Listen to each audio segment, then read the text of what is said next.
Bueno, pues continuamos con nuestra enseñanza, nuestro seminario sobre las doctrinas de la gracia. La semana pasada vimos la primera de las 5 piezas que vamos a estar estudiando, aunque este seminario tiene 6 capítulos, pero el primer capítulo es una introducción sobre la historia. Lo importante son los 5 capítulos que describen cada una de las doctrinas. Y pusimos el ejemplo de 2 puzzles de 5 piezas cada uno que nos los dan mezclados, y la primera dinámica que tendríamos que hacer es separar las piezas para poder armar bien los puzzles. Así que lo que estamos haciendo es estudiar cada una de estas piezas. La primera pieza la titulamos La depravación total y dijimos que es la pieza más importante porque hace referencia al estado espiritual en el que se encuentra el hombre. Y creo que la gran mayoría de los que estuvimos aquí llegamos a la conclusión de que el ser humano está completamente afectado por el pecado. Desde el huerto del Edén, el hombre ha quedado inclinado hacia el mal, hacia la desobediencia, hacia la rebeldía contra el Señor y contra su voluntad. Y a esta condición se le conoce como depravación total o corrupción radical. Hoy vamos a ver la segunda pieza de nuestro puzzle. Tanto esta pieza como la pieza de la próxima semana creo que son las piezas más complicadas de entender racionalmente, son las piezas más difíciles de aceptar emocionalmente. Así que lo que yo voy a pedir a todos es que no nos acerquemos a este tema con los pensamientos o con el corazón, porque esta pieza precisamente golpea nuestros pensamientos y golpea nuestro propio corazón.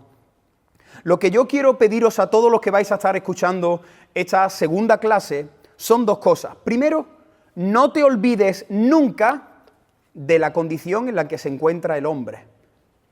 Durante esta clase, cuando no entiendas algo, tu mente tiene que recordar cómo se encuentra el hombre. Y en segundo lugar, yo os pido a todos que dejemos a un lado, sé que esto es complicado, pero que dejemos a un lado nuestros pensamientos personales, nuestros criterios, lo que he aprendido, lo que me han enseñado, que nos acerquemos con sinceridad delante de Dios y le digamos al Señor: Señor, háblanos por medio de tu palabra. Hoy vamos a ver el capítulo 3 de nuestro seminario, que se titula La elección incondicional. La elección incondicional. Y permitidme que, para comenzar la introducción de este capítulo, veamos una ilustración. Mirad este ejemplo. Imagínate que tú tienes una cesta de fruta en tu casa y has tenido que salir de viaje 3, 4 o 5 días, y cuando regresas del viaje te das cuenta que en la cesta de fruta toda la fruta está completamente podrida. No es que la fruta esté dañada por una parte y haya otra parte que tú puedas recuperar. No, es que has estado 5 días fuera en altas temperaturas y cuando has llegado a tu casa, la cesta de fruta, la cesta de manzana, de mandarina, de pera o de plátano, te la encuentras en esta condición. Una pregunta y no respondas en voz alta. ¿Qué harías inmediatamente con esta fruta? Piensa ahí y responde en tu interior. ¿Qué harías con la fruta que se encuentra en este estado? Cualquier persona que tenga 2 dedos de frente, en su sentido común, en su lógica, lo que haría sería introducir toda la fruta en una bolsa de plástico y arrojarla a la basura. ¿Cierto o no? Sigue este ejemplo, sigue esta dinámica. Imagínate que tú has echado esta fruta, la has introducido en una bolsa transparente.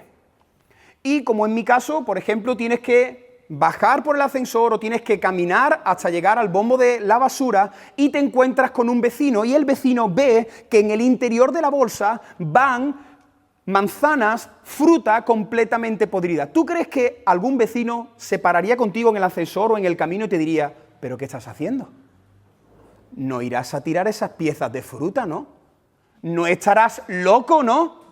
¿Tú crees que algún vecino, viéndote andar hacia el contenedor de basura con las piezas completamente podridas de fruta, alguno se detendría y te diría: ¿qué haces?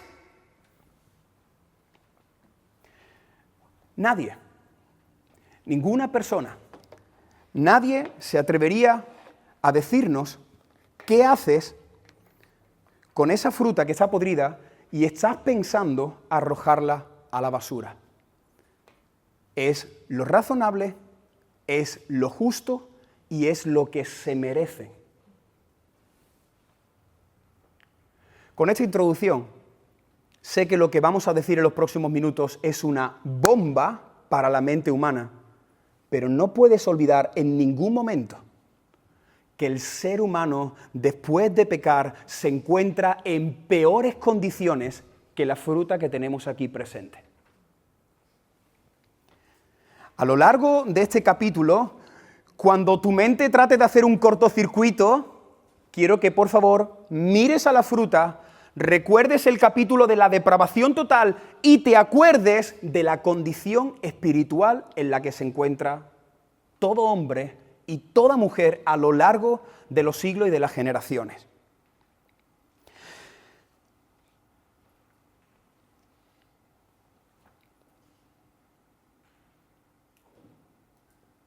Así que cuando nos acercamos a la doctrina de la elección incondicional, tenemos que hacerlo con nuestro pensamiento sobre cómo se encuentra el hombre. Mira, hay varias opciones sobre la salvación. Aquellos que tenéis vuestra hoja podéis ir rellenando. Hay varias opciones sobre lo que Dios podría haber hecho con el ser humano. Él podría haber hecho por lo menos 4 cosas. La primera de ellas, ¿qué podría haber hecho Dios? Pues como todo el mundo entero, todas las personas se encuentran en esa situación, Dios podría haber dicho, salvo a todo el mundo, voy a tener misericordia y voy a salvar a toda la humanidad. A esto se le conoce como universalismo. El universalismo señala que al final de los tiempos, Dios salvará a cada ser humano. Da igual que haya sido bueno o malo, porque Dios es amor, y Dios va a perdonar y va a amar y no va a permitir que nadie esté ardiendo en el infierno. Finalmente Dios va a tener misericordia del género humano y lo va a salvar. Ahora, ¿aparece esto en algún versículo de la Biblia? No. Así que esta primera postura que Dios la podría haber hecho, la descartamos. No existe la opción del universalismo. Segunda postura que Dios en su soberanía podría haber decidido. La segunda postura sería condenar a toda la humanidad. Dios podría haber mirado al universo, haber visto al hombre y a la mujer a lo largo de los siglos de la historia y haber dicho, os condeno a todos. Nadie se va a salvar. ¿Dios podría haber hecho eso? Evidentemente sí. ¿Lo hizo? No. No vemos en la Biblia una condenación total para el universo. Tercera opción de salvación, que aquí es donde quizás hay muchas personas que se inclinan en esta postura. Dejar que el hombre elija a Dios. ¿Qué pasa? Que aquí he puesto entre paréntesis que eso es una posibilidad. ¿Por qué? Porque ahora depende del hombre. Es el hombre el que puede elegir o no elegir y acuérdate, como ya vimos, es el hombre el que finalmente también podría perder su salvación una vez que la ha obtenido. Así que finalmente si la salvación Dios la pone sobre la responsabilidad del hombre, es una posibilidad, tanto que el hombre le elija o no, tanto que el hombre persevere hasta el final como si no lo hace. Y además no debemos de olvidar que Dios ya hizo eso con el hombre y el hombre voluntariamente le dijo no.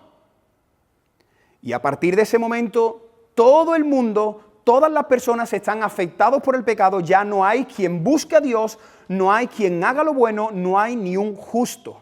Así que este tercer grupo, ¿dónde encontramos a personas que quieran buscar a Dios?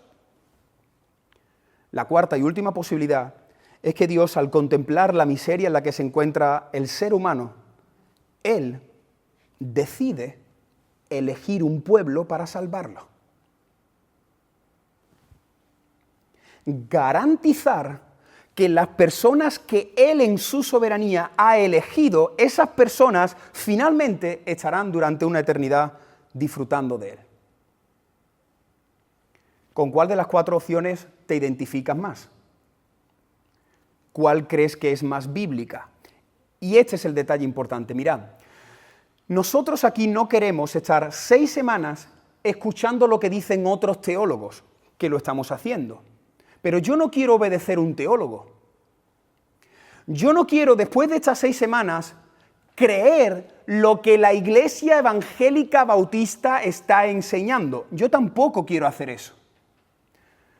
Te lo vuelvo a decir, y esto me lo habéis escuchado en muchas ocasiones. Yo no quiero que nadie en esta sala crea todo lo que Moisés Peinado está diciendo porque simplemente es el pastor.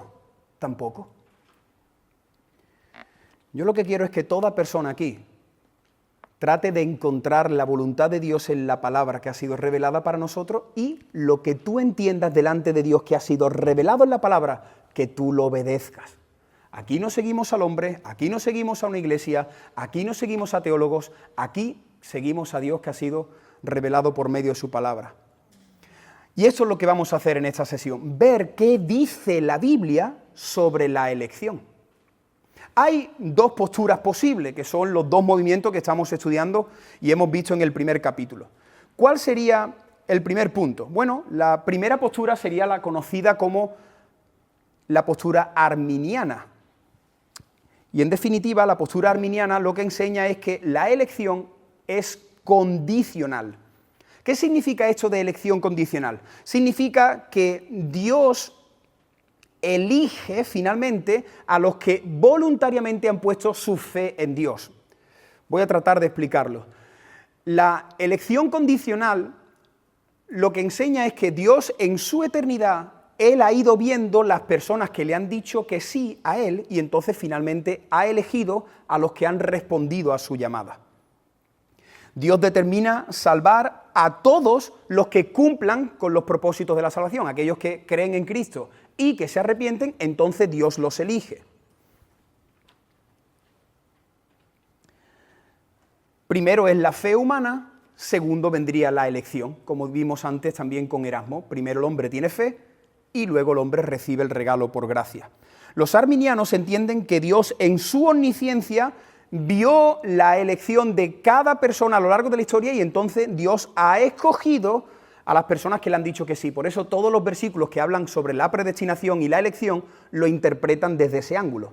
Ah, sí, aquí habla de los elegidos, pero esos elegidos son los que han respondido a Dios. Pero veremos ahora en unos minutos que eso no es lo que enseña esa doctrina ni esa palabra. ¿Cuál es la segunda postura? La segunda postura es la postura reformada. Y esto lo que enseña es que Dios ha hecho una elección incondicional.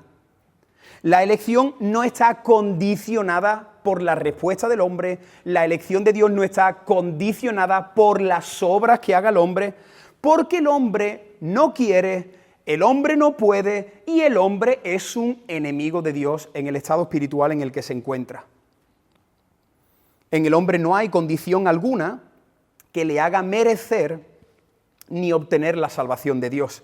Así que la elección de Dios no depende del deseo del hombre, no depende de la voluntad del hombre, sino que está 100% en la voluntad de Dios. El orden es al contrario. Primero la elección divina, Dios elige y luego otorga la fe para que el hombre pueda responder. La elección es incondicional porque, como bien enseña la palabra, el hombre está muerto en sus delitos y en sus pecados. Antes de adentrarnos en este concepto de la salvación, quiero que meditéis en esto, que no sé si en alguna ocasión habéis dedicado unos minutos a responder a esta pregunta. ¿Cómo es que tú eres salvo? Esta pregunta es maravillosa, esta pregunta es muy profunda y te animo a que una tarde que estés tranquilo o tranquila, te vayas a pasear o mientras estás recogiendo la casa o por la noche cuando estás tranquilo y ya no hay ruido, que trates de responder a esta pregunta. ¿Por qué yo soy salvo? ¿Por qué yo creo en Dios? Y empiezas a preguntar y empieza, como se suele decir, a tirar de la cuerda a ver a dónde llegas. ¿Alguna vez tú te has preguntado cómo es que soy salvo? ¿Cómo es que yo nací de nuevo? ¿Alguna vez te has preguntado por qué eres cristiano y no musulmán?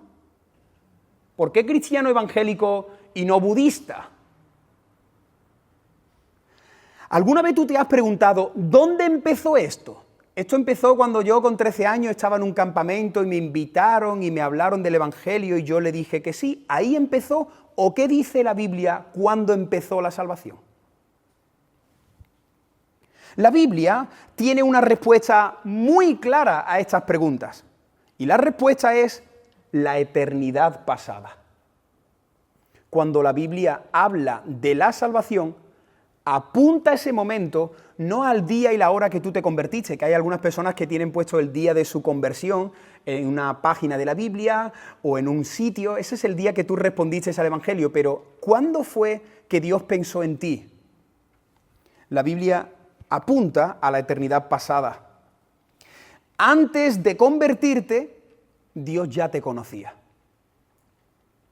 Mira qué interesante siguiendo la argumentación de esta pregunta. ¿Tú te acuerdas cuando este hombre tan sabio, un hombre religioso, un hombre que conocía al dedillo la ley, los profetas, las escrituras, se acercó con la pregunta del millón? Este hombre se llamaba Nicodemo. Y por su reputación y por el contexto en el que se encontraba y sobre todo por el temor al hombre, este hombre buscó a Jesús de noche para tener una conversación privada con el rabí de Nazaret.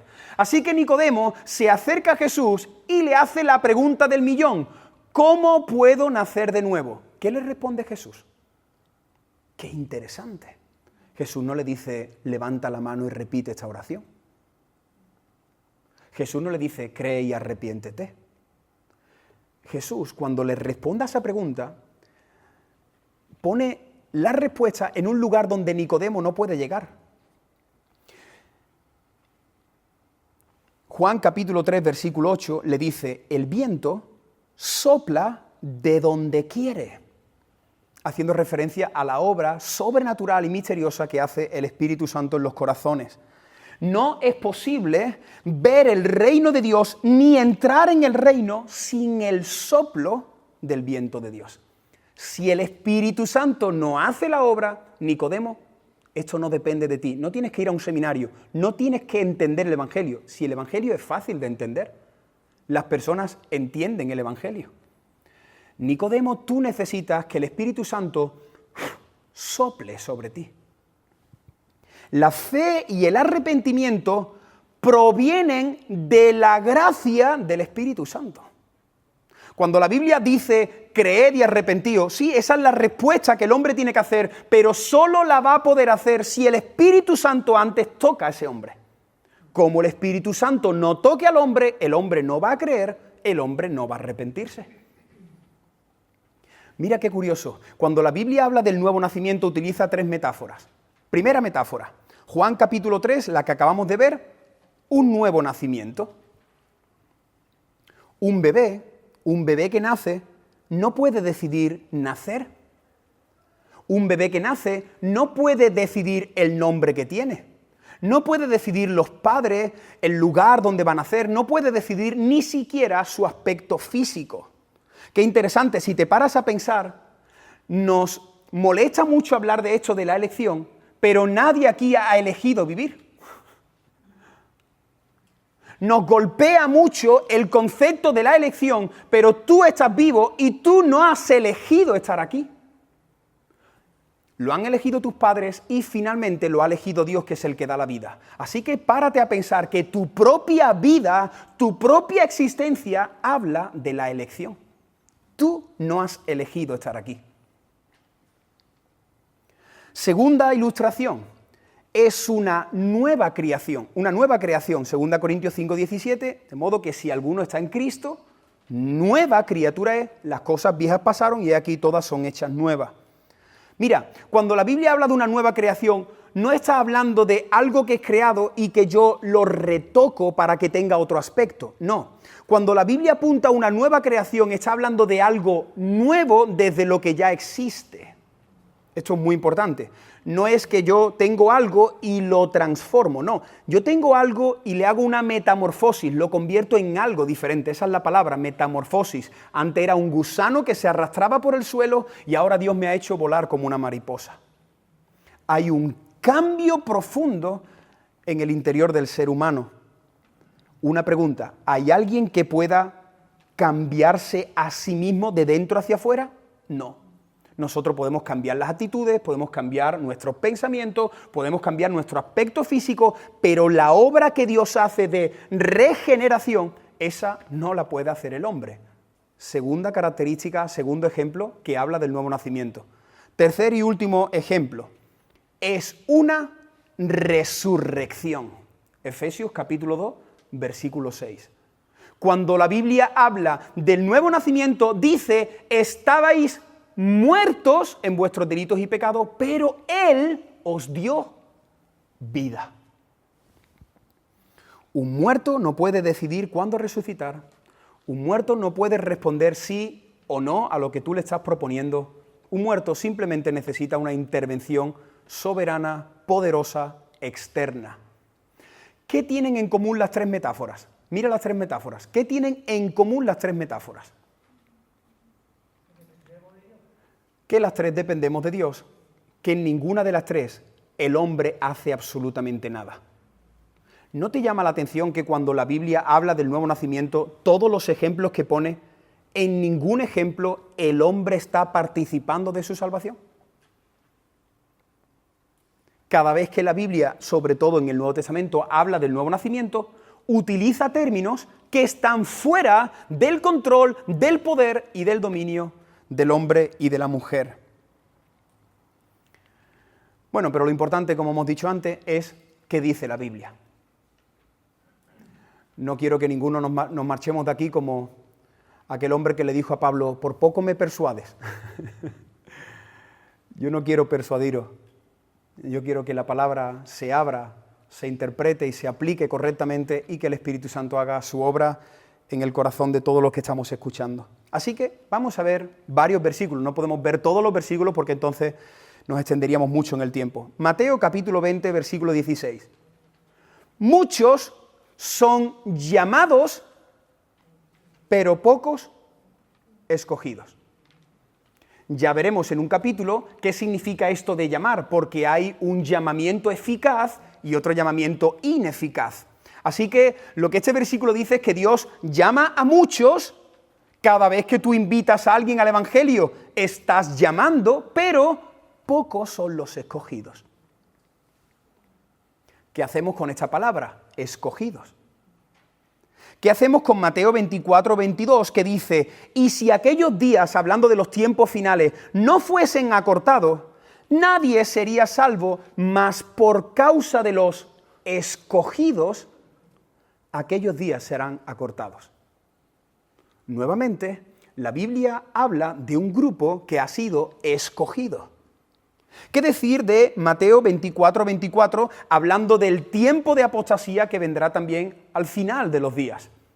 Porque se levantarán falsos cristos, falsos profetas y harán grandes señales y prodigios, de tal manera que engañarán, si fuere posible, aún a los escogidos.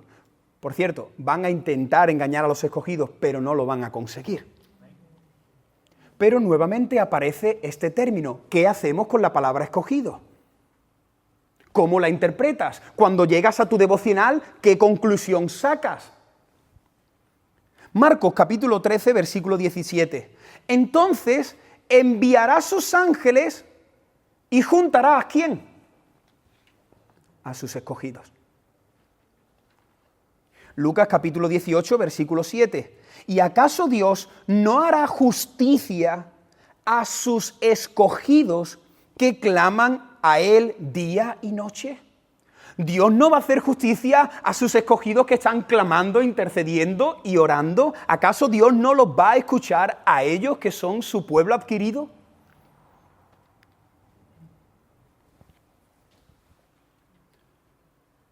Juan capítulo 15, versículo 16. No me elegisteis vosotros a mí, sino que yo os elegí a vosotros.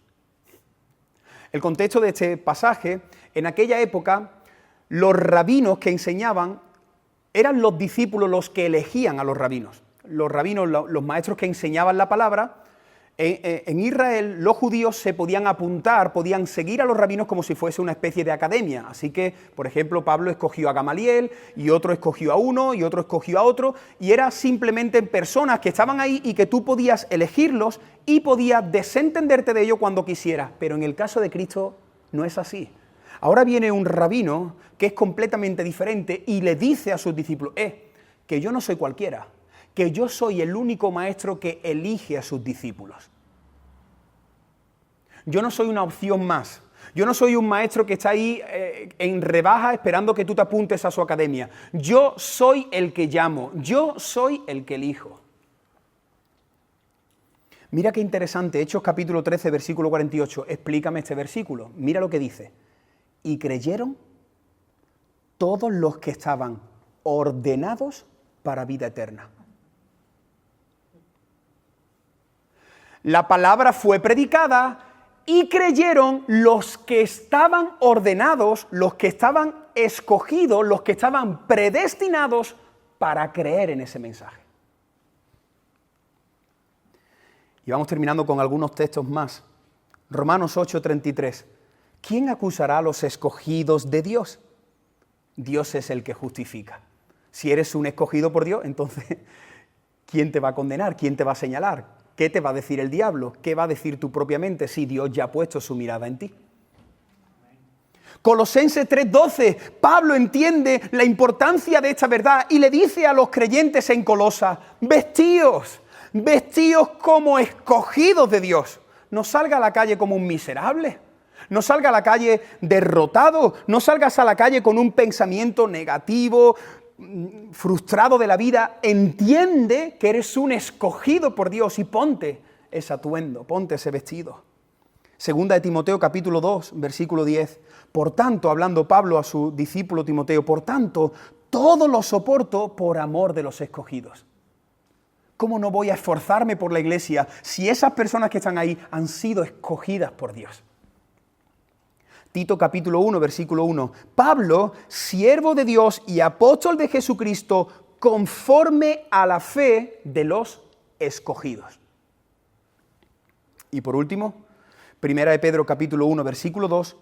Elegidos según la presciencia de Dios Padre en santificación del Espíritu.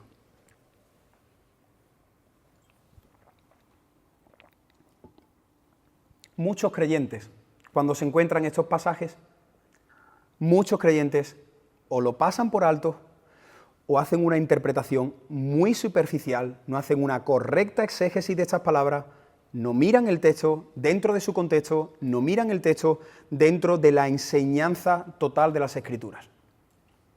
De hecho, con sinceridad, de los que estáis aquí, ¿cuántos habéis estudiado este término hasta el día de hoy? De los que estáis aquí, cuando habéis visto estos versículos, ¿cuántos habéis parado a dedicar una mañana y decir, bueno, ¿qué significa esto?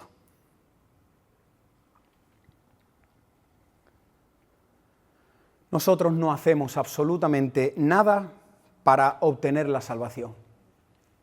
Y mira, lo que vamos a ver en los próximos minutos que tenemos por delante, el problema principal de esta doctrina es que golpea tu orgullo.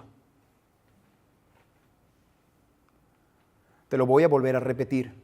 Hay muchas personas que no quieren ver esto, aunque están viéndolo claramente ahí. La Biblia me lo dice, pero interiormente mi orgullo me impide verlo.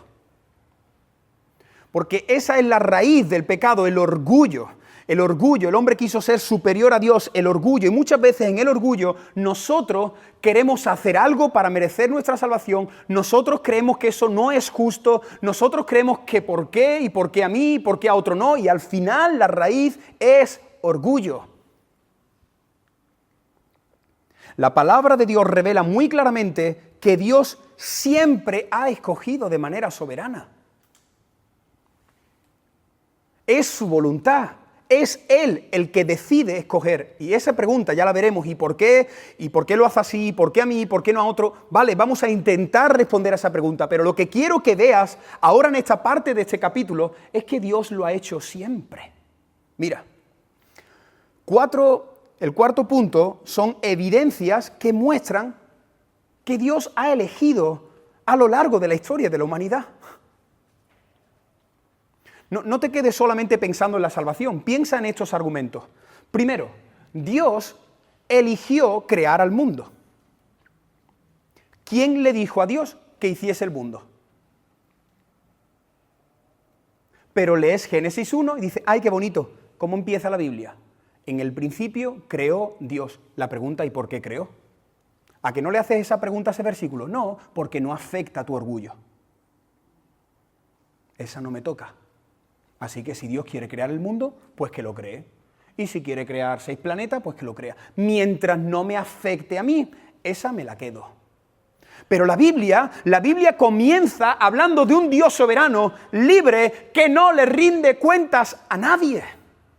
La Biblia comienza hablando de la elección. Dios crea el mundo. Génesis 1, versículo 1. Pero es que mira lo que hace después. Dios eligió dar vida a Adán y a Eva. ¿Quién le dijo a Dios que tenía que crear al ser humano, al género humano, al hombre y a la mujer? ¿Quién se lo dijo? Nadie. Él podría haber creado el planeta Tierra, los animales y tener ahí para la Trinidad un parque temático.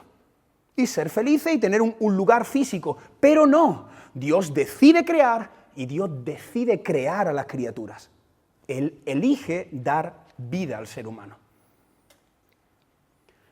¿Quién es el padre de la fe? ¿Quién es el padre de la fe? Abraham. La pregunta, ¿por qué Dios elige a Abraham? Por cierto, cuando decimos que Abraham es el padre de la fe, ¿tú sabes quién era Abraham antes de que Dios lo llamara? Era un politeísta. Abraham adoraba a muchos dioses, eso dice Josué 24:2, dice, servía a dioses extraños, al padre de la fe. ¿Qué pasa? Que nosotros decimos, es el padre de la fe. No, es el padre de la fe porque Dios ha metido fe en su corazón. Porque antes de que Dios apareciera a su camino, Abraham era un pagano, era un idólatra, era un miserable que adoraba a varios dioses, dice la Biblia. Y la pregunta, ¿por qué Abraham? ¿Por qué no a su hermano? ¿Por qué no a su padre? ¿Por qué no al vecino que era exactamente igual que Abraham? Porque Dios lo ha querido así. Pero tampoco nos importa, tampoco nos afecta. Llegamos a la historia de Abraham, vemos que Dios llama a Abraham y nadie se pregunta, ¿y por qué Abraham? No, lo aceptamos. Dice Génesis 12:1, pero Jehová había dicho a Abraham, o sea, fue el mandamiento de vete de tu tierra y de tu parentela. ¿Por qué se lo dice a Abraham? Porque Dios lo ha querido así. Ahora, otra pregunta, ¿por qué Dios ha elegido salvar a la nación de Israel? ¿Por qué los israelitas? Si alguien aquí tiene la respuesta a esa pregunta, pues luego por la tarde o cuando terminemos me lo dices. Igual que yo sé que al terminar este taller tú tienes varias preguntas, pues yo te las devuelvo. ¿Por qué los israelitas? Y cuando tú me respondas esa, yo te responderé por qué Dios ha elegido un pueblo y por qué Dios ha elegido a un grupo para salvar y a otros no. ¿Por qué Dios ha elegido a Israel? Respóndeme. Y la respuesta te lo dice la Biblia. Dice Deuteronomio 7, 7 y 8.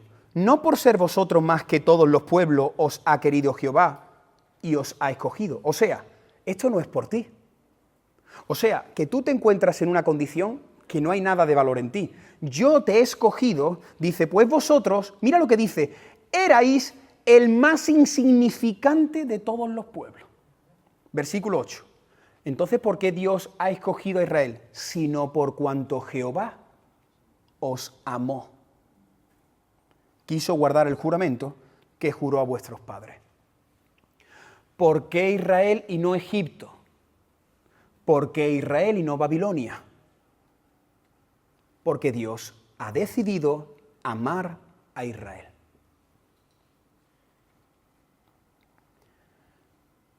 Terminamos con 2 argumentos más. ¿Por qué Dios elige a los profetas?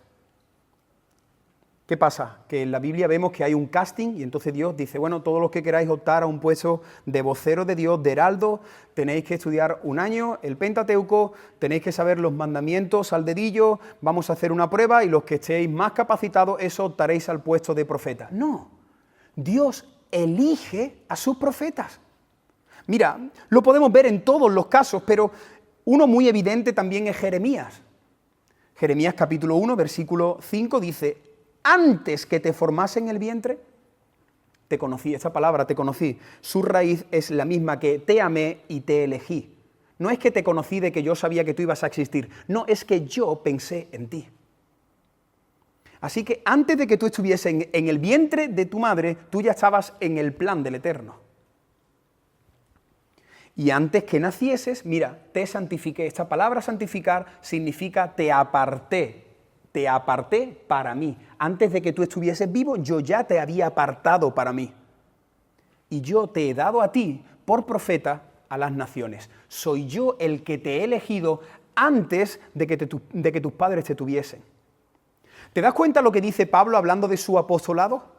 Por cierto, el gran último apóstol que existe, con Pablo terminó todo el ministerio apostólico, no existen más los apóstoles, Pablo fue el último, esto algún día lo podremos estudiar también, y él dice en Gálatas capítulo 1, versículo 15, dice, pero cuando agradó a Dios, que me apartó desde el vientre de mi madre y me llamó por su gracia. Yo fui elegido, dice Pablo, desde el vientre de mi madre. Sí, apareció en el camino a Damasco, pero Él pensó en mí antes de la fundación y desde el vientre viene cuidándome y en este momento puntual ha salido a mi encuentro y me ha salvado.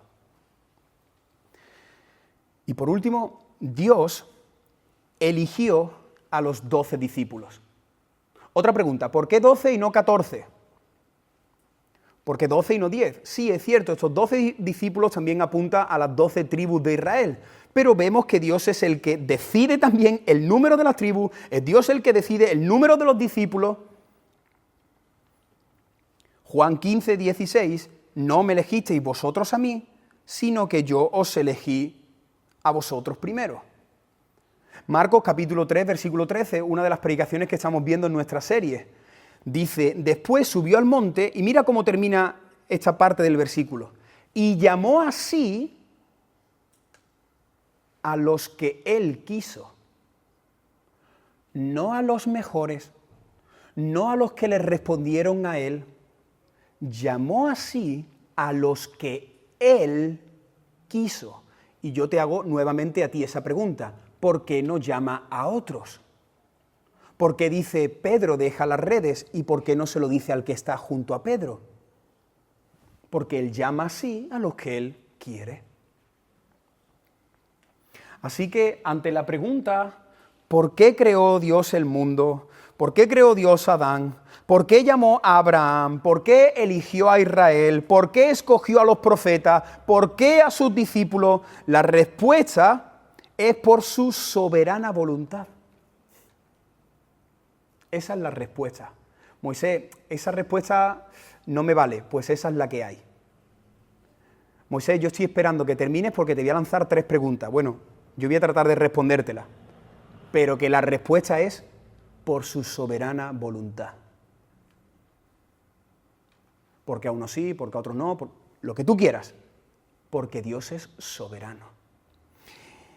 Y si no te lo crees, el Salmo 115, versículo 3, mira lo que dice.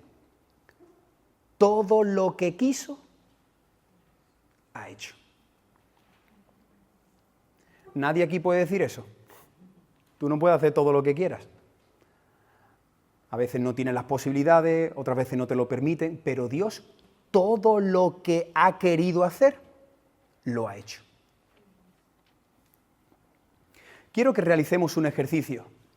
Podéis mirar ahí en vuestros apuntes, si alguien no tiene la hoja, hay algunas allí atrás todavía, así que si alguien no la tiene, se le puede entregar.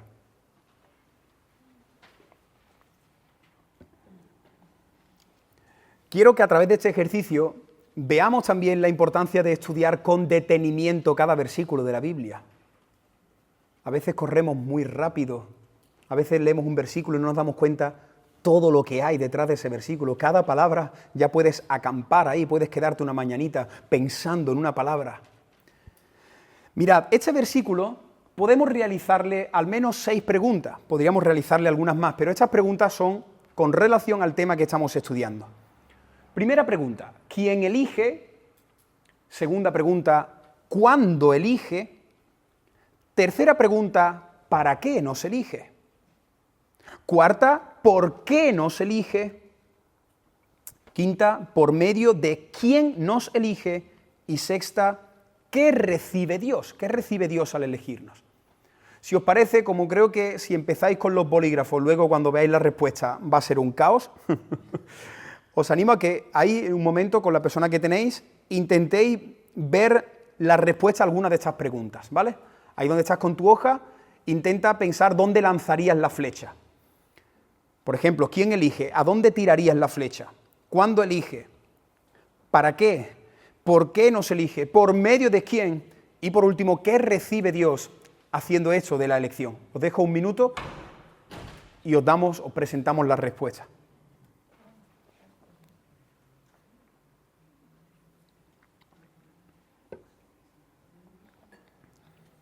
Mientras tanto, permitidme que lea el pasaje. Efesios capítulo 1, versículo del 3 al 6.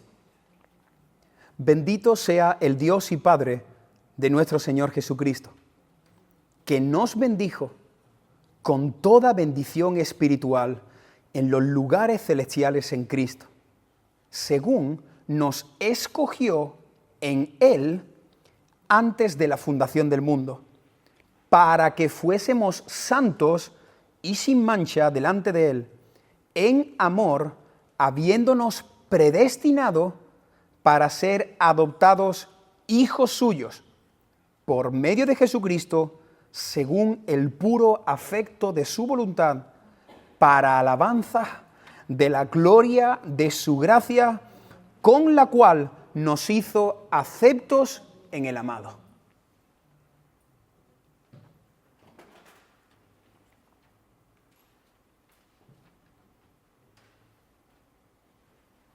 ¿Quién elige? ¿Cuándo elige? ¿Para qué nos elige? ¿Por qué nos elige? ¿Por medio de quién? Y finalmente, ¿qué recibe Dios?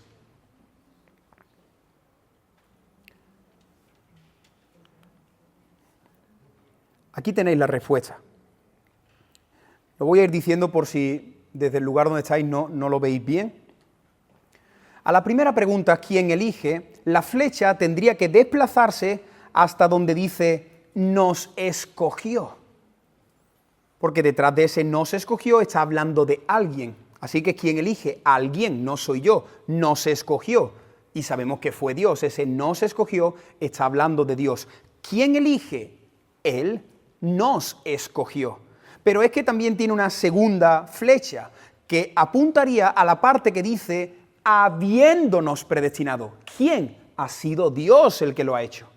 En ningún momento podéis lanzar la flecha hacia el hombre.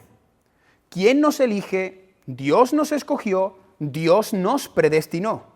Segunda pregunta, ¿cuándo elige? Aquí tenemos que lanzar la flecha a esta frase que dice antes de la fundación del mundo. ¿Cuándo te eligió Dios a ti? La Biblia dice que lo hizo antes de la fundación del mundo. Tercera pregunta, ¿para qué? ¿Para qué nos ha elegido? Aquí nuevamente salen dos flechas con dos paras. El primer para es para que fuésemos santos. Ahí está el propósito. Te he elegido para que seas santo. Segundo propósito, te he elegido para adoptarte y que seas mi hijo. Para eso te he elegido, para santificarte y para llamarte hijo, a ti que eras mi enemigo. Bueno, ¿y por qué? ¿Por qué nos elige? Nuevamente dos flechas. Y la primera flecha la tenemos que apuntar a esa parte que dice, por su amor.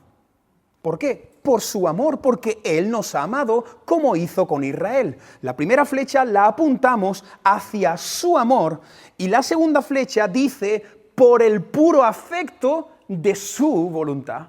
¿Por qué? Porque Dios nos ha amado y porque en su voluntad ha estado que tú seas su hijo. ¿Por medio de quién? ¿A través de quién hace todo esto? Pues dice en Él, y pone ese Él mayúscula apuntando a Cristo. Así que detrás de Él está la persona de Cristo. La primera flecha la tenemos que lanzar hacia en Él, y la segunda lo dice muy claro, por medio de Jesucristo. ¿Cómo ha realizado Dios esta salvación? En Cristo, por medio de Cristo. Sexta y última pregunta, ¿qué recibe Dios con todo esto? Pues mira cómo comienza el texto. Bendito.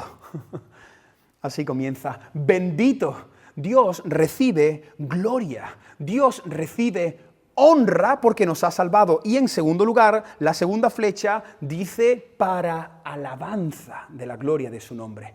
¿Qué recibe Dios con salvarnos? Recibe gloria, recibe honra, recibe alabanza y adoración por los siglos de los siglos. Venga, el primero era nivel 8. Vamos a bajar el nivel para ver si ahora solo podéis hacer el siguiente ejercicio. Venga, este lo tenéis que hacer solitos. Tenéis que lanzar vosotros vuestras flechas. Segunda de Timoteo capítulo 1 y 9 dice lo siguiente. Quien nos salvó y llamó con llamamiento santo, no conforme a nuestras obras, sino según el propósito suyo y la gracia que nos fue dada en Cristo Jesús antes de los tiempos de los siglos. Y para que veáis que tengo misericordia de vosotros, os he quitado una preguntita. Son solo 5 las que tenéis que tratar de identificar. Primera, ¿quién elige? Y os doy una pista, solo hay una flecha. Segundo, ¿cuándo elige? Os doy otra pista, solo hay una flecha. Tercera pregunta, ¿por qué nos elige? También hay una sola flecha. ¿Por qué nos elige? No, perdón, la tercera pregunta es ¿por qué no nos elige? Solo hay una respuesta. La cuarta es ¿por qué nos elige? Ahí sí hay 2 respuestas. Y la última es ¿por medio de quién nos elige? Solo hay una respuesta. En todas hay una respuesta, salvo en la pregunta número 4, ¿por qué no se elige? Que la flecha podríamos tirarla en 2 direcciones. Venga, trata de rellenar ahí tu hojita.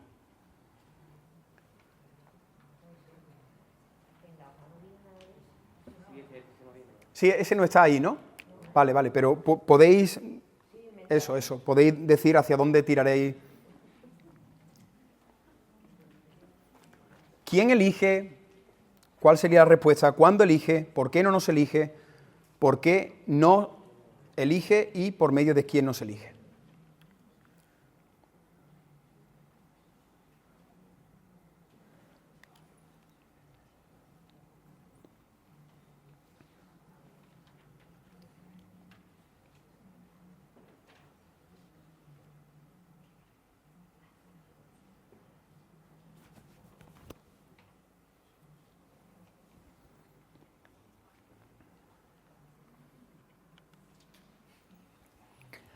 ¿Quién elige?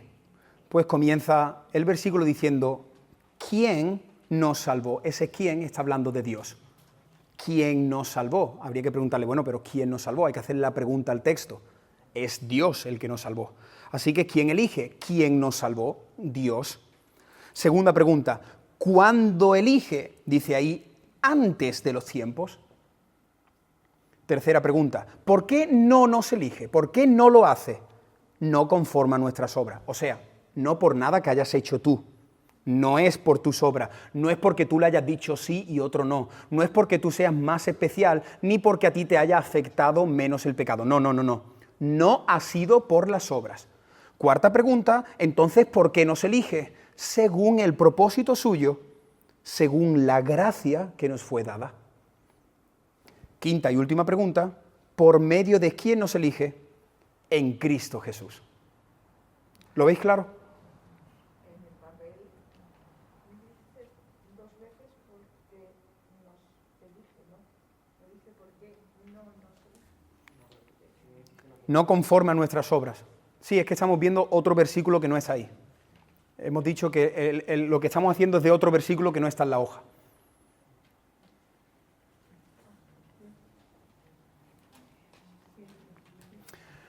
Dice,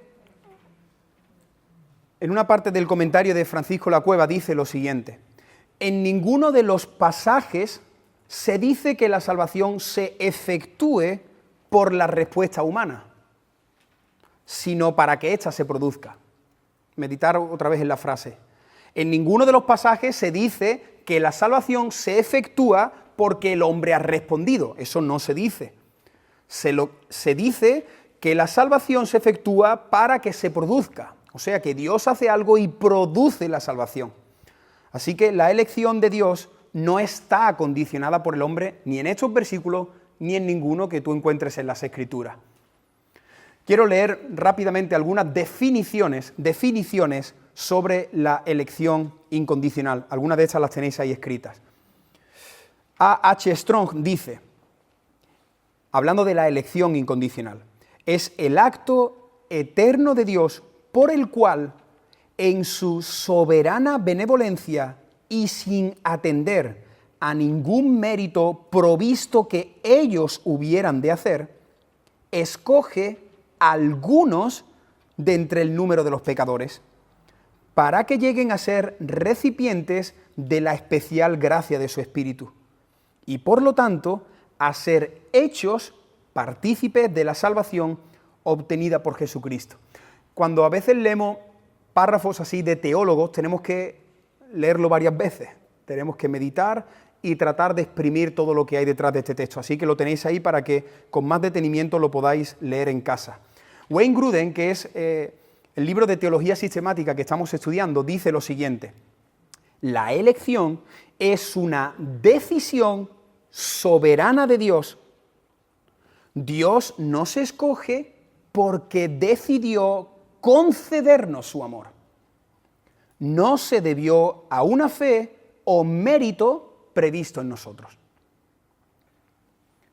El pastor, doctor y teólogo Miguel Núñez dice: la elección incondicional es una doctrina bíblica establecida a partir de aquellos pasajes que muestran que desde la eternidad pasada Dios hizo una elección de un grupo de personas las cuales Él predestinó para salvación.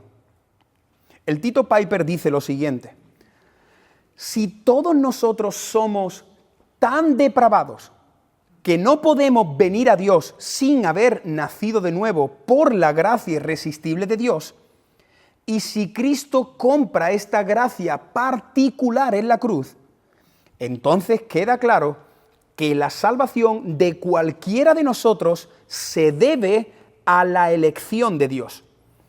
Él escogió a aquellos para quienes compraría y mostraría tal gracia irresistible.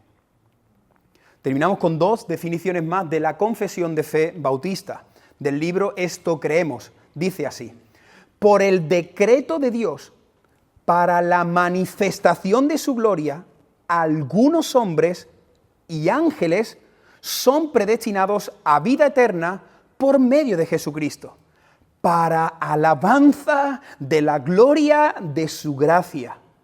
A otros se les deja actuar en su pecado para su justa condenación, para alabanza de la gloria de su justicia. Y textos que demuestran esto: 1 Timoteo, Mateo, Efesios, Juan, Romanos y 1 de Pedro.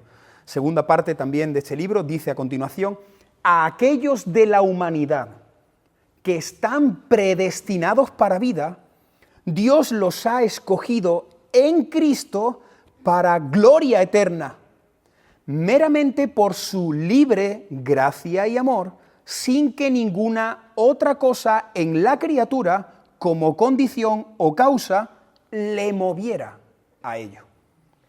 Romanos capítulo 8, Efesios capítulo 1, 2 Timoteo, Romanos. Pero vamos a ir al meollo del tema, vamos a ir al terreno complicado, así que aquellos que estáis un poquito más cansados, seguro que ahora espabiláis. Moisés, casi que lo estoy viendo, lo voy entendiendo, pero es que hay una parte detrás de esta doctrina que simplemente me viene una palabra y es: Dios me parece injusto. Si esto es así, lo digo con respeto, pero creo que Dios es injusto, ¿verdad? Eso es lo que viene siempre que nos presentan y nos hablan de estos textos. Elección, escoger, unos sí, otros no, injusto. Lo siento, pero veo injusticia en esto. Así que el quinto punto, vamos a ver si Dios es injusto. El pensamiento que siempre viene a nuestras mentes, cada vez que escuchamos la doctrina de la elección o también doctrina conocida como predestinación, es injusto. Esto es injusto. Y entonces preguntamos cosas como, por ejemplo, y seguro que estas son algunas de las que tenéis apuntadas desde hace varias semanas, estas son las preguntas que vienen a nuestra mente. ¿Cómo es posible que un Dios amoroso escoja y tenga misericordia de unos y no tenga misericordia de otros? ¿Me las respondes? ¿Te parece justo eso, Moisés? Moisés, ¿tú crees que es justo que Dios haya creado a personas para mandarlas directamente al infierno sin posibilidad de que se salven? ¿Se merecen ellos el castigo eterno y yo no? ¿Por qué unos sí y otros no? En definitiva, Moisés, ¿y por qué yo? Y no mi hermano, y no mi primo, y no mi vecino.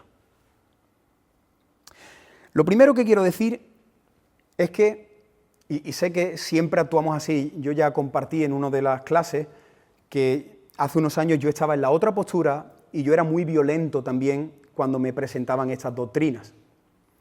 Y algo que quiero decir para aquellos que quizás no veis esta doctrina y os inclináis más por el libre albedrío del hombre y la cooperación de la salvación del hombre con Dios, es que creo que tenemos que medir mucho nuestras palabras cuando nos dirigimos a Dios. Porque a veces podemos decir Dios es injusto. Y nosotros, que ahora veremos quién somos nosotros y recordaremos quién somos nosotros, apuntamos hacia arriba con nuestro pequeñito dedo índice y le decimos a Dios que Él es injusto y que no me parece bien lo que Él está haciendo. Cuidado.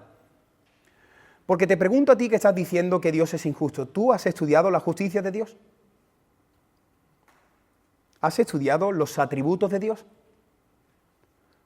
¿Conoces al Dios santo que es indomable? No al Dios Barbie, no al Dios peluchito, no al Dios como dicen los latinos, ay papito de mi vida. No, al Dios salvaje, al Dios indomable, al Dios que es fuego consumidor, al Dios que es 3 veces santo. ¿Tú conoces a ese Dios? ¿O te has quedado en que Dios es amor? Dios es amor, Dios es amor, pero Dios es fuego consumidor. Dios es el creador del cielo y el creador del infierno.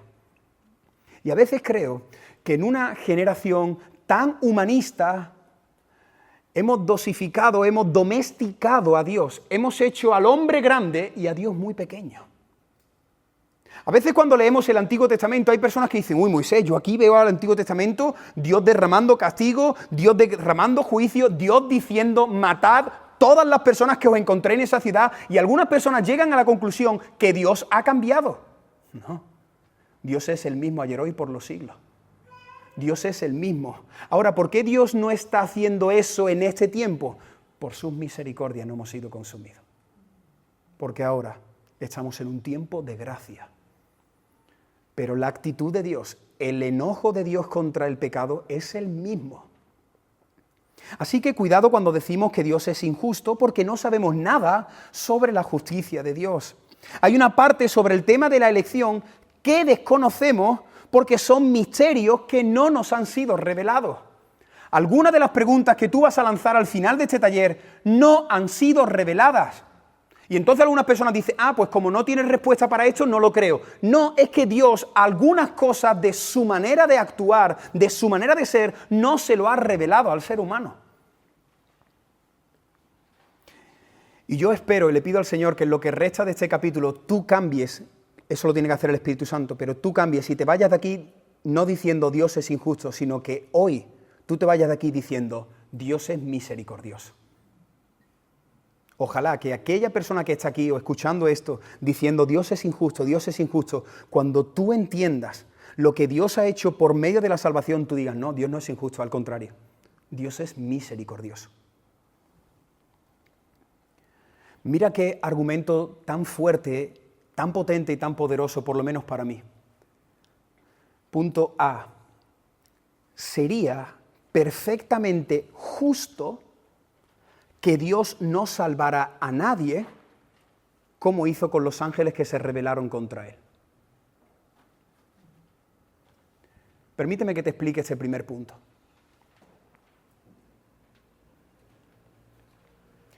Si conoces el relato bíblico, quiero hacerte varias preguntas, tienes que responder ahí en tu mente. ¿Qué sucedió antes de que Dios creara el mundo? Que Dios creó los ángeles. Los ángeles ya existían, no sabemos en cuánto tiempo de intervalo hubo entre un acontecimiento y otro, pero ya los ángeles existían. ¿Os acordáis, verdad? Entre ellos, Dios también eligió poner a uno como principal, como el más bello, el que tenía más capacidades, conocido como Lucifer. Ahora, ¿os acordáis de lo que sucedió en el cielo en la eternidad pasada? Eso hace referencia a Ezequiel, Isaías y otros pasajes que hablan de lo que sucedió antes de que el mundo se creara. ¿Qué sucedió con los ángeles? Se rebelaron contra Dios. Un grupo de ángeles, siguiendo a Lucifer en el libre albedrío que Dios también le dio a los ángeles, porque Dios le dio libre albedrío a los ángeles y le dio libre albedrío a los seres humanos, pero todavía no estamos en la tierra, estamos en el cielo. ¿Qué sucedió en el cielo? Los ángeles se rebelaron, ¿os acordáis?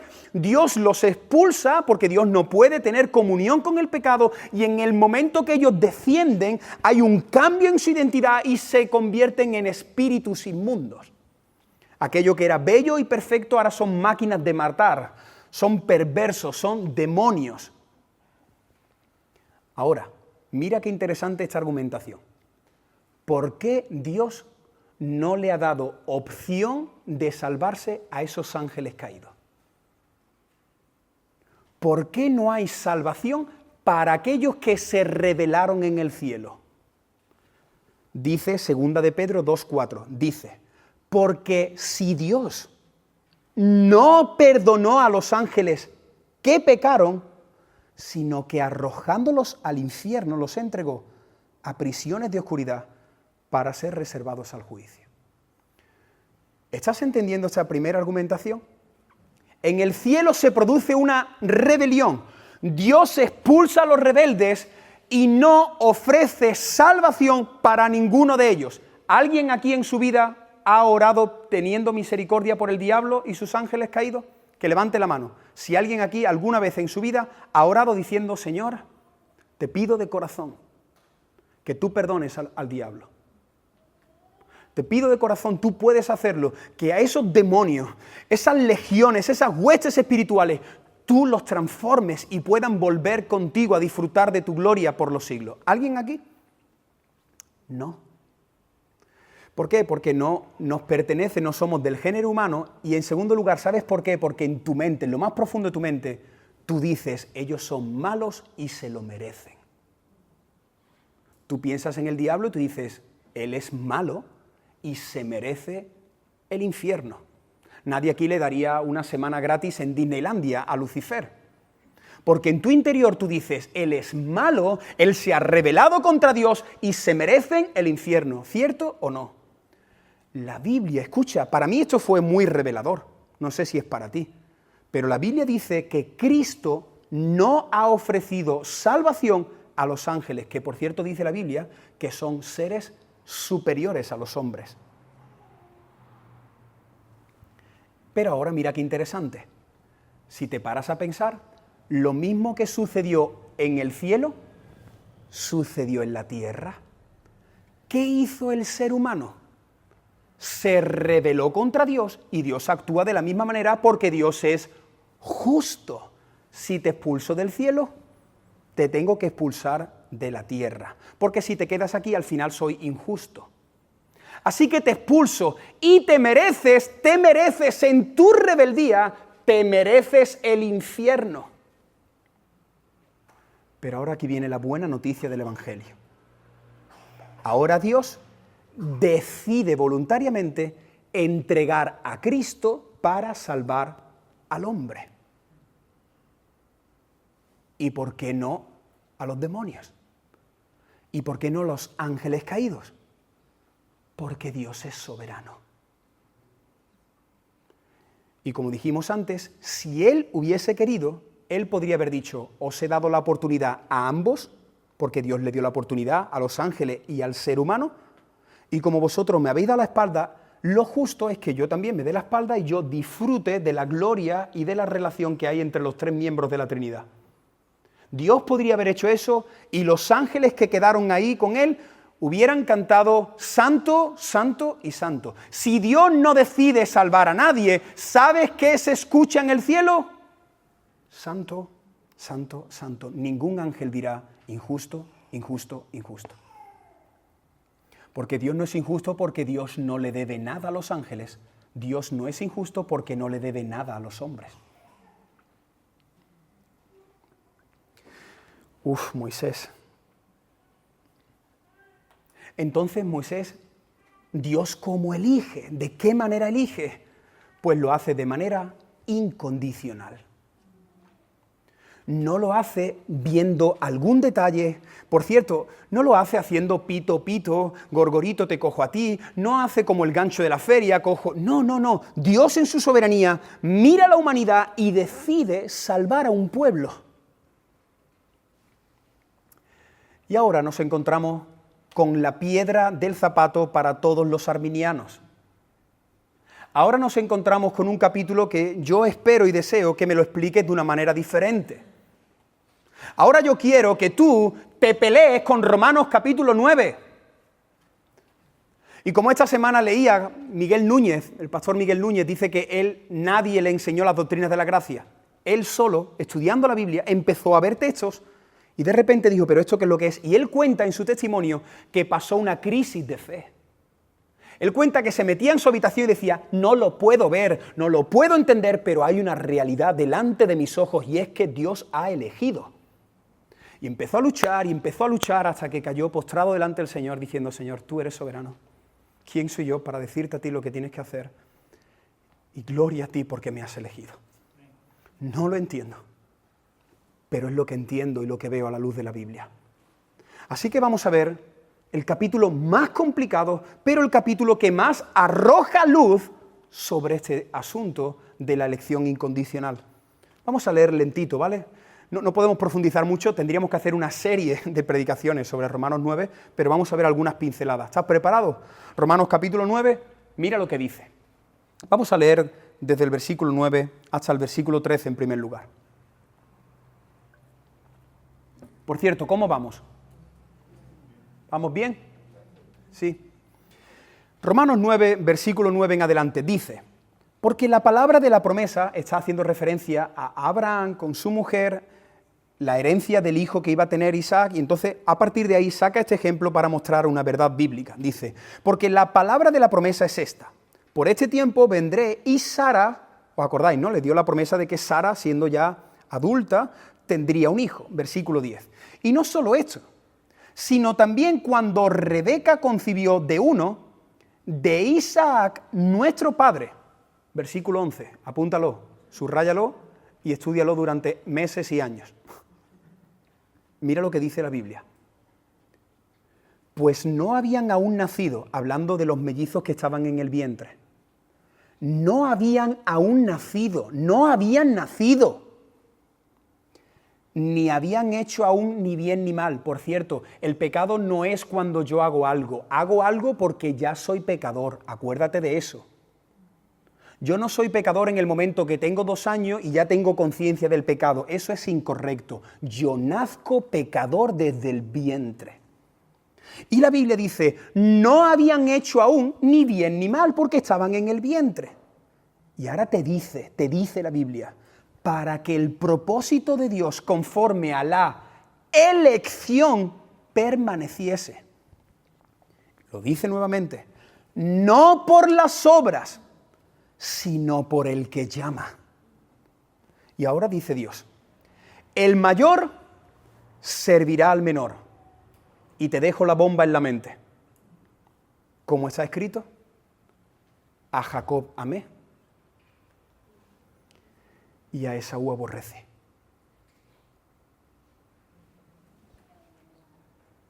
Dos niños en el vientre, todavía no han hecho ni bien ni mal. Los dos son pecadores, pero Dios dice, a Jacob lo amo y a Esaú lo aborrezco.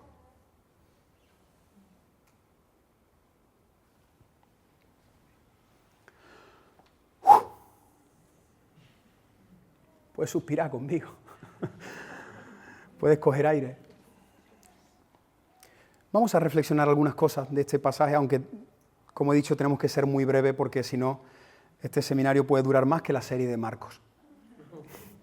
Que, por cierto, Marcos todavía no ha encontrado a la madre. Esa es otra serie, ¿no? Pero... Venga, un poquito de humor para relajarnos porque está la cosa... La has pillado tú ahora, ¿no? Está bien. Charles Spurgeon, el conocido, el que le dijeron como el príncipe de los predicadores, dice esto acerca de este pasaje. Dice Spurgeon: mira, no había nada en Jacob que hiciera que Dios le amara. Claro, la pregunta, ¿y por qué Dios amó a Jacob? No había nada. Pero mira cómo continúa. Pero sí había mucho en él que podía hacer que Dios lo aborreciera. Así como lo hizo con Esaú. Y aún un poco más, porque ya sabemos cómo fue la vida de Jacob, que es que también Dios dijo, vaya tela que eligió al peor. Porque si tú hubieras visto la vida de los dos, tú dices, me quedo con el más bueno. Pero es que eligió al más malo de los malos. Y aún un poco más, pero fue porque Dios tiene una gracia infinita que amó a Jacob y porque es soberano en la administración de su gracia que escogió a Jacob como objeto de este amor. Y entonces cuenta la historia que Spurgeon predicó de este pasaje. Y había una hermana en la congregación que tenía la misma pregunta que tú tienes. ¿Y por qué Esaú no? ¿Y por qué Dios? La misma que muchos tenéis. Pero hubo una hermana que fue valiente, y no en público, pero al terminar la reunión se le acercó un poco enfadada a Charles Spurgeon y le dijo lo siguiente: Charles, Carlito para los amigos, Spurgeon, tengo una cosa en mi corazón que no me deja desde que has estado predicando, desde que has estado enseñando esto de la lección.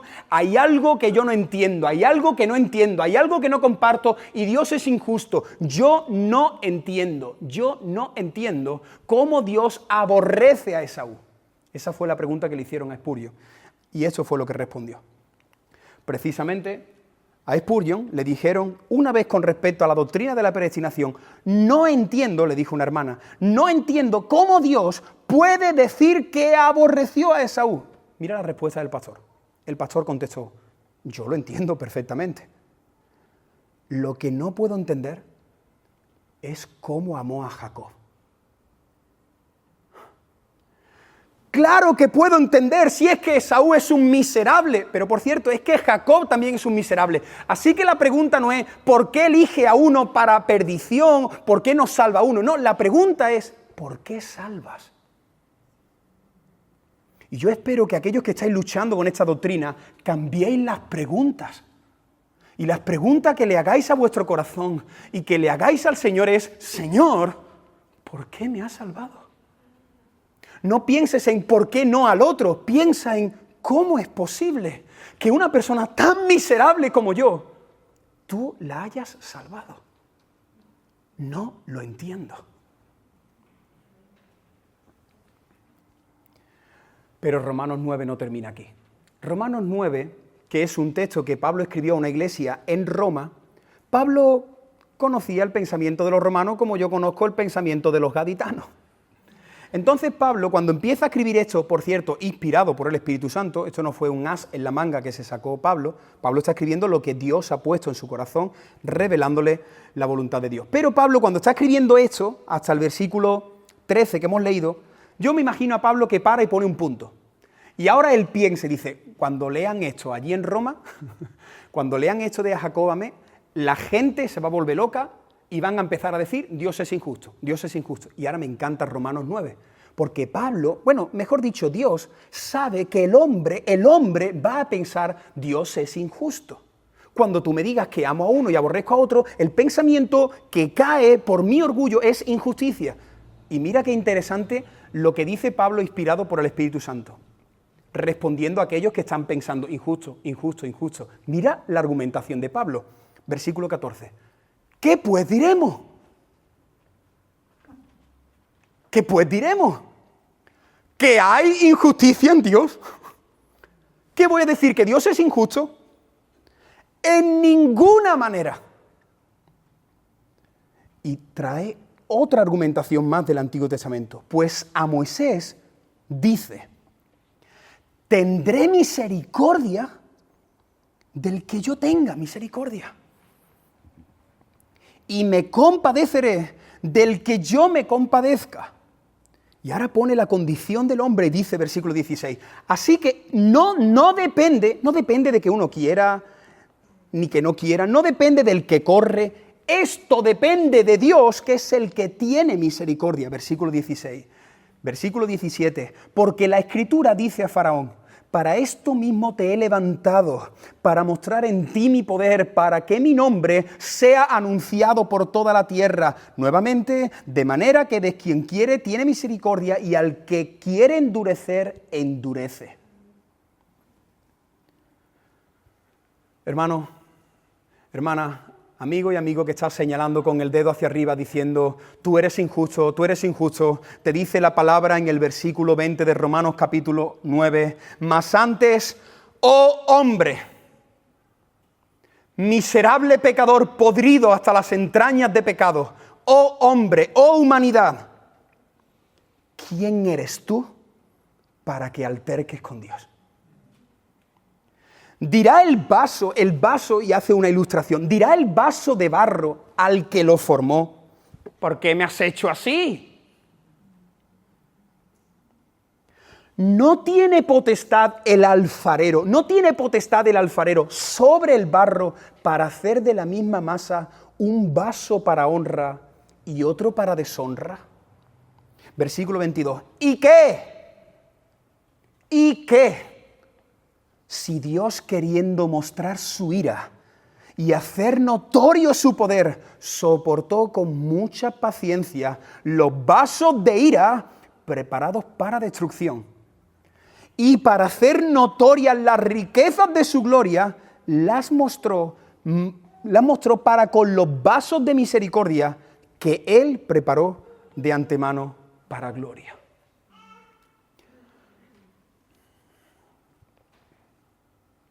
¿Quién eres tú para decirle a Dios lo que tiene que hacer?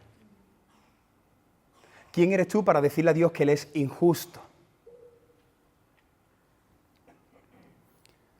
Hemos visto que Dios no salvó a los ángeles, hemos visto que Dios elige de manera incondicional, y el punto C, veremos y aterrizamos todo este pensamiento en esa roca firme, la soberanía de Dios. La soberanía de Dios. Dios es soberano. Pablo presentó los derechos de Dios como el creador omnipotente. En la recta final de los versículos que hemos leído, Pablo lo que está hablando es, hay un creador, Él es omnipotente, Él es omnisciente, Él es todopoderoso y el creador es el que decide. No podemos contender con Dios, no podemos cuestionar su justicia. Él ha hecho lo que ha hecho porque así lo ha querido su soberana voluntad. Mira, por cierto, cuestionar a Dios implica constituirse en una autoridad por encima de Él, con derecho para cuestionarlo y llamarlo injusto. Cuando tú empiezas a cuestionar a Dios, sin tú saberlo, te estás colocando en un lugar que no te corresponde. Dios es Dios y nosotros no lo somos. Es como si yo estoy en medio de la calle y le digo a un policía, ¿qué haces ahí? Mira, perdona, es que está en medio de la carretera. ¿Alguien le haría eso a un policía? Ni siquiera a nuestro amigo Ismael, porque cuando está en la calle vestido de policía le cambia hasta la cara.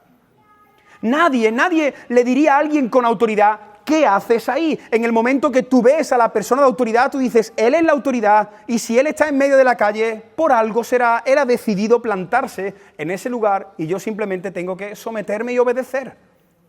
Pero en el momento que nosotros cuestionamos a Dios y le decimos por qué sí y por qué no, y esto me parece injusto, te estás poniendo a una altura que de verdad no te hace ningún bien. Ahora, quiero ofrecer más luz para ese concepto. Por favor, prestadme mucha atención, aguantad unos minutos más. Dios es injusto, Dios es injusto, Dios es injusto. Mira, Dios no es injusto porque no le debe nada a nadie. Esto es muy importante.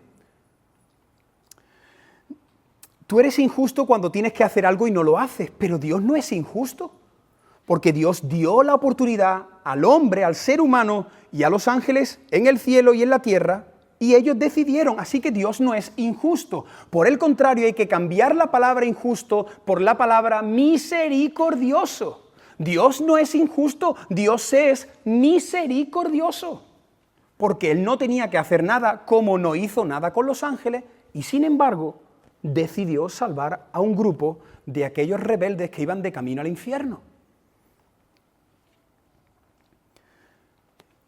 Mira este ejemplo, está aquí proyectado. ¿Tú te imaginas que sales una mañana, vas a desayunar y después del café y la tostada te devuelven las monedas y te devuelven, por ejemplo, 7 euros en monedas? Así que en tu bolsillo derecho tú llevas 7 euros en monedas. Y empiezas a andar y te encuentras a un mendigo, pero sigues de largo. Pero luego te das cuenta que junto al banco, que también tienes que pasar por allí, te encuentras a otra persona también pidiendo y le echas 1 euro. Le das 1 euro. Y luego más adelante, junto a un semáforo, hay alguien que está vendiendo clines, tú no quieres los clines, pero le das otro euro. Y luego más adelante, a lo largo del día, te vas encontrando personas pidiendo y cuando llegas a casa, al final has dado un total de 4 euros. Ahora, una pregunta. ¿Tú crees que alguno de estos mendigos que no han recibido tu dinero golpearán la puerta de tu casa a decirte tú eres injusto? No. ¿Sabes por qué? Porque tú no le debías nada a nadie. Tú no le debías ese dinero, no se lo debías al mendigo. Tú lo estás dando por gracia y por misericordia. Nadie te llamará injusto, ninguno de los mendigos se volverá a ti, te señalará y te dirá, pero ¿tú qué haces? Te he visto que le has dado 1 euro al que está en la otra calle y a mí no me has dado. Nadie, porque ellos entienden su condición. Yo soy mendigo y todo lo que recibo lo recibo por gracia. De la misma manera, Dios no le debe nada a nadie.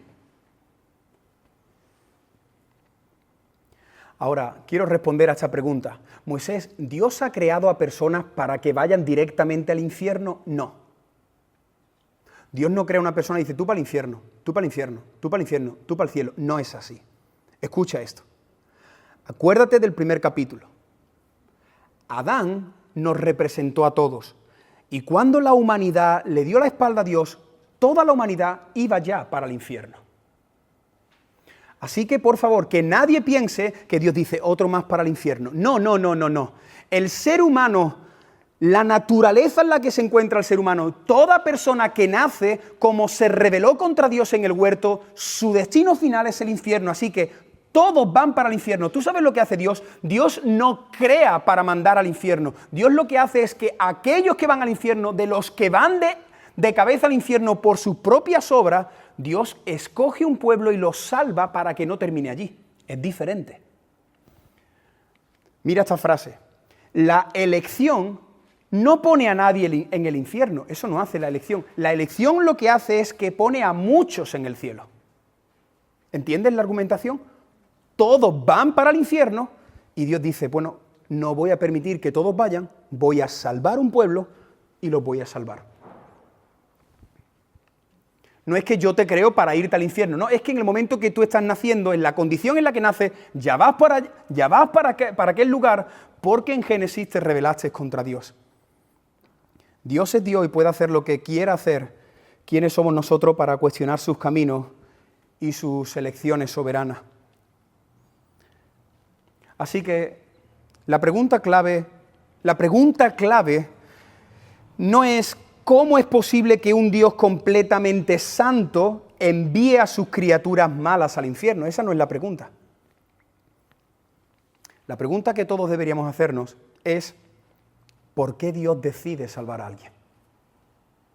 De todos los que iban al infierno, ¿por qué Dios ha decidido elegir un pueblo de toda tribu, de toda lengua, de toda nación, para salvar a un grupo de hombres y de mujeres? ¿Cómo es posible que el Dios 3 veces santo acepte y permita que personas tan imperfectas como nosotros estemos delante de su presencia? Esa es la pregunta. Vamos terminando. ¿Por qué Dios decidió elegir de manera incondicional? La respuesta final a esta pregunta es que esto no le ha sido revelado al hombre.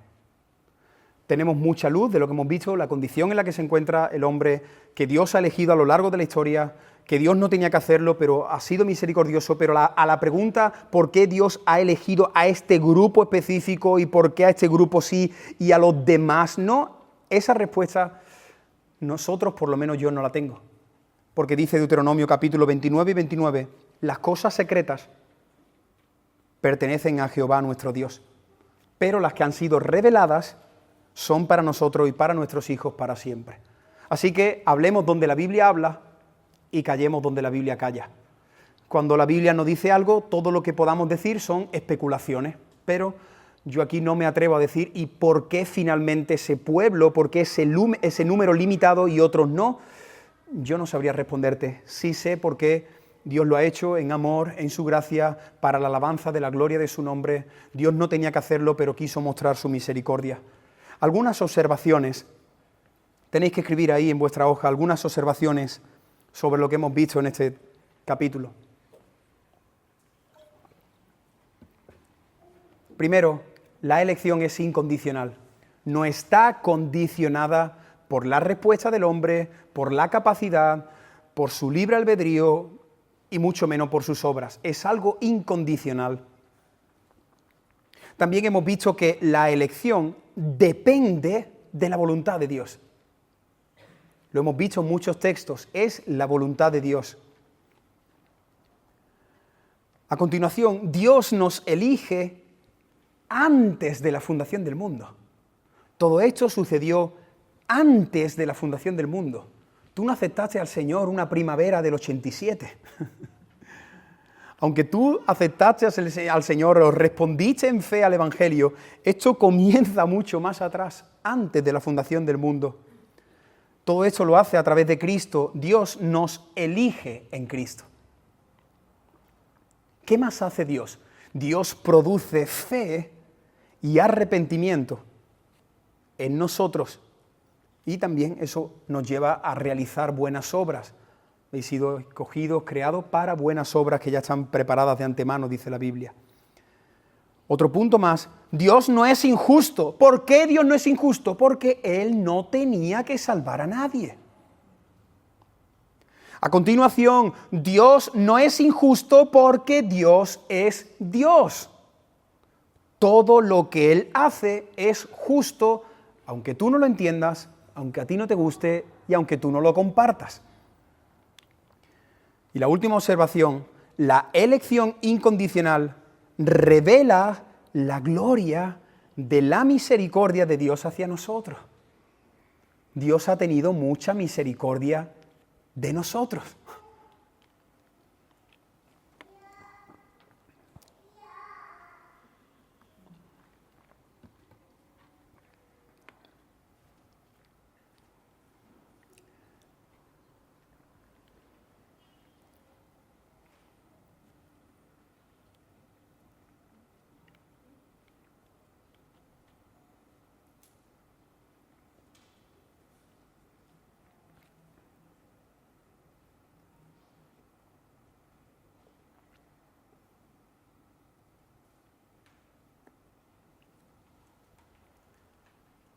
Continuamos luego, si podéis, pues rellenáis esto, lo pondré luego al terminar unos minutos más, ¿vale? Permitidme que termine con esta ilustración. No sé si sabéis, pero nuestra familia ha crecido. Como tenemos tanto tiempo libre, como somos una familia que normalmente, pues eso, estamos sin hacer nada, nos han regalado un perrito. Y bueno, quizás no lo veis desde allá atrás, pero David también sostiene una tortuga con un banderín. Así que también tenemos una tortuga, que ya hablaremos de la tortuga. Pero hace 2 semanas nuestra familia nos ha regalado un perrito. Le hemos llamado Kobe, para que no se nos olvide. Por si se nos olvida dentro de unos años, que no se nos olvide cuándo llegó. un bichón maltés. Por cierto, precioso. Sí. Ahora, permitidme que termine hablando de esta ilustración. Fuimos con el dinero a comprar el bichón maltés. Y cuando llegamos allí, al sitio que criaban los perritos, en total había 4. Hay uno que no sale, pero había 4. Y entonces el hombre nos miró a Ángela y a mí, era una sorpresa también para los niños, y nos dijo: escoged el que queráis. Y ahora imagínate nosotros, que yo no tenía nunca una mascota, mirándolo a los perros con lupa. Yo los llamaba a ver quién venía más rápido. Me decía Ángela: vamos a mirar a ver cuál está más espabilado. Y los 4 estaban ahí, quitándome los cordones. Se fueron a dormir, los 4 a dormir. Y ahora el hombre me miraba, que yo no había tenido una mascota, el hombre se dio cuenta que yo sabía menos de perro que... Y entonces yo estaba ahí mirándole la carita, mirándole a ver si alguno tiene un defectillo. Digo, como uno tenga un defecto te lo dejo. Mirándole a ver cuál era el más bonito. Así estuvimos un rato. Los poníamos, los llamábamos, digo, a ver quién es el que viene primero, ¿no? Y los llamábamos. Nosotros estábamos tratando de escoger al más bonito. Hubo un momento ya que el hombre nos vio y dijo: mira, que los perros son iguales. Y es verdad, es que tú lo soltabas ahí y en un momento ya no sabía identificar al mismo. Entonces el hombre ya cuando nos vio así nos dijo: mira, que los perros son iguales, llévate si son los 4 muy bonitos. Y hubo un momento donde ya escogimos un perro. ¿Por qué escogiste a ese perro? Porque me dio la gana. ¿Por qué elegiste a ese perro que tienes ahora en tu casa? Porque yo soy el soberano. Porque en esta decisión soy yo el que elige. Porque entre 4 yo no me iba a llevar a 2, te lo garantizo. Y cogimos a 1, elegimos a 1. Y a ese que hemos elegido, ahora lo vamos a amar y lo vamos a cuidar. Decíamos mientras íbamos en el camino, Ángela le hablaba ya al perro, que eso es otra, yo no sé por qué le hablamos a los perros, pero tenemos conversaciones ya, yo me he dado cuenta de las conversaciones que tenemos con las mascotas. Pero mientras íbamos al coche, Ángela le iba diciendo al perrito: has triunfado con la familia que te ha tocado. No sabes la familia cómo te vamos a cuidar, cómo te vamos a querer. Claro, no sabemos dónde van a acabar los otros, pero nosotros vamos a cuidar, vamos a amar, vamos a proteger mucho a ese perro. Pero espero que estés siguiendo conmigo esta ilustración y que estés uniendo todo lo que estamos viendo en este estudio. Yo elegí al perro porque me pertenece a mí esa decisión. Y ¿sabes qué? Cuando yo me fui, el hombre no me llamó y me dijo: qué injusto eres, has dejado a 3 aquí. El hombre no me dijo: hombre, ¿y a este por qué no? El hombre sabía que yo venía a elegir un perro. Y por cierto, yo y Ángela tuvimos unos minutos tratando de llevarnos al mejor. Pero es que Dios, cuando eligió, no podía elegir al mejor, porque todos estaban peor que esta fruta podrida. Así que tú y yo elegimos la mejor ropa, elegimos el mejor novio que podemos tener, elegimos la mejor carrera, elegimos la mejor silla, elegimos todo lo mejor. Pero ¿tú sabes lo que hace Dios en su misericordia? Elige de lo peor y de lo peor. Y Él puso su mirada en ti cuando tú valías menos que esta mandarina podrida. Y nadie le puede decir a Dios: pero tú qué haces, y por qué no te llevas a otro, y por qué estés solo. Dios es soberano para elegir entre lo peor del mundo. Pero quiero terminar esta ilustración diciéndote que había un 4.º perrito, ¿verdad? Y ese 4.º perrito, cuando lo cogíamos y lo levantábamos, ese perrito, ahí no se ve en la foto, por eso le he puesto este círculo, ese perrito tenía, en la colita tenía un hilo. Y entonces el hombre me dijo: puedes elegir, puedes llevarte a todos estos perros, pero no te puedes llevar el que tiene el hilito, porque ha venido ya una persona, ha pagado, ha elegido y se va a llevar ese perro. Y entonces el Señor me recordó por medio de esta ilustración que Cristo ha venido y Él ha pagado, y tú y yo estamos marcados por el Espíritu Santo. Y nada ni nadie nos puede arrebatar de su mano. Y cuando Cristo regrese, Cristo va a regresar por los suyos. Y si tú estás marcado con el Espíritu Santo, ahora mismo donde estás, dale la gloria al Señor. Y dile al Señor, Señor, gracias. Señor, detrás de este capítulo mi mente está que estalla, pero me quiero quedar con esta verdad.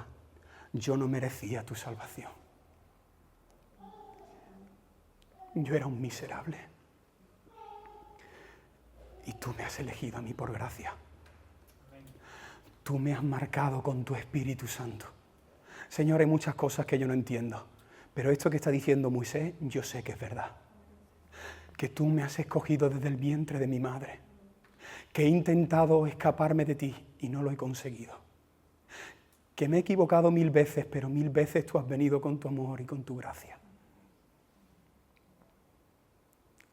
Señor, gracias por elegirnos. Señor, gracias por poner tu mirada. No entiendo, no lo entiendo. No entiendo por qué a otros no lo entiendo. Pero me quiero quedar en el terreno de darte las gracias y la gloria. Me quiero quedar en el terreno de darte las gracias y la gloria. Y esta noche y mañana quiero cantarte de una manera especial. Quiero cantarte de una manera diferente. Quiero que mi cristianismo se revolucione. Señor, ayúdame a entender. Ayúdame a entender, Señor, que soy tu Hijo amado y que tú me has elegido, me has escogido, me has perdonado y has pagado por mí desde antes de la fundación del mundo. Si hay alguien aquí que ha sido elegido por Dios, tú estás marcado por el Señor. Da igual lo que hagas, da igual que metas la pata, da igual que te equivoques, mayor es el amor del Señor. Mis faltas son muchas, su gracia es mayor. Mis faltas son muchas, su gracia es mayor. Mis faltas son muchas, su gracia es mayor. Cristo te ha marcado, Cristo viene pronto y Él viene por lo que ha comprado con su hermosa sangre en la cruz del Calvario. Bendito y alabado sea el nombre del Señor.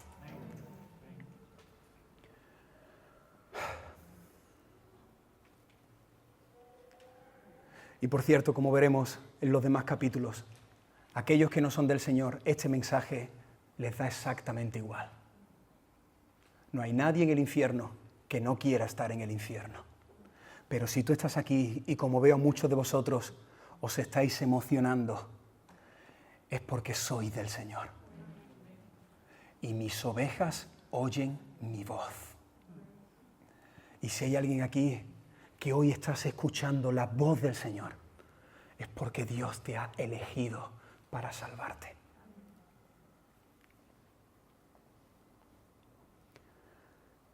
Si eres un creyente en Cristo, es porque Dios te ha elegido y te ha amado desde la eternidad.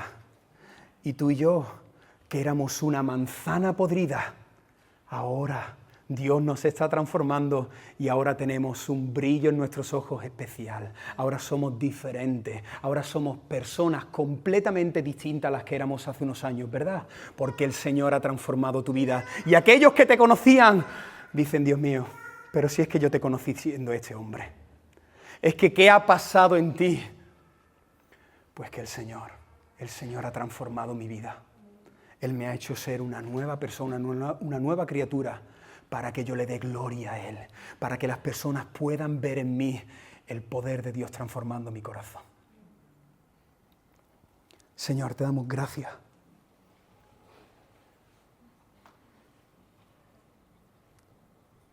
Señor, no sale otra palabra que gracias. Gracias por estas verdades que un día transformaron y revolucionaron mi vida de manera radical. Y yo te pido, por amor a tu nombre, que este peso de gloria entre en el corazón de esta congregación y que levantemos las barbillas y podamos entender que somos tu pueblo escogido, real sacerdocio, nación santa, pueblo adquirido por Dios, para que anunciemos las virtudes de aquel que nos llamó de las tinieblas a su luz admirable. Gracias porque cuando entendemos estas verdades, la Biblia empieza a cobrar otro sentido. Empezamos a poder armar el rompecabezas de los textos bíblicos. Es cierto, hay preguntas que no tenemos las respuestas, pero hay mucha verdad, Señor, en esta preciosa doctrina. Así que yo te pido, por favor, que si esto viene de ti, que quede en el corazón y que produzca fruto, que produzca vida, que produzca pasión y amor por ti. Te alabamos en el nombre de Jesús. Amén. Amén. Amén. Los padres tenéis unos minutos más, no tenéis que marcharos si no queréis, ¿vale? Vamos a tener unos minutos más. Os recuerdo los 3 libros que podéis leer para seguir ampliando el conocimiento sobre estas verdades. Esto creemos, la Confesión de Fe Bautista, 5 puntos del pastor y teólogo John Piper y las enseñanzas que transformaron el mundo del doctor Miguel Núñez. Estos 3 libros son excelentes. Hermano, os animo, si estáis viendo cosas, os animo a que sigáis ahí, que sigáis comiendo en ese terreno, porque hay mucho más. Y la tarea para la próxima semana es ver ese extenso vídeo desde el minuto, bueno, desde la hora 25 y 33, que fue donde supuestamente lo tendríamos que haber dejado, hasta la hora 2, minuto 2, segundo 28. Si podéis marcar esto está en nuestra página web y también está en YouTube. Así que podéis poner el vídeo, si no lo habéis visto, pues id mirando los capítulos que os faltan, pero si vais al día con la tarea, pues tenéis que ver esta parte que hablará sobre este tema, la elección.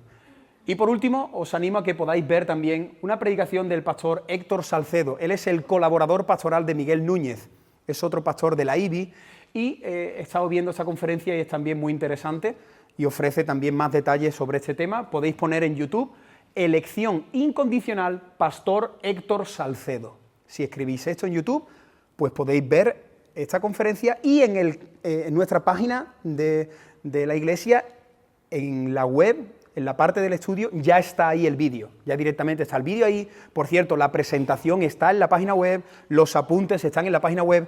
Todo lo que estamos viendo lo estamos subiendo a nuestra página web.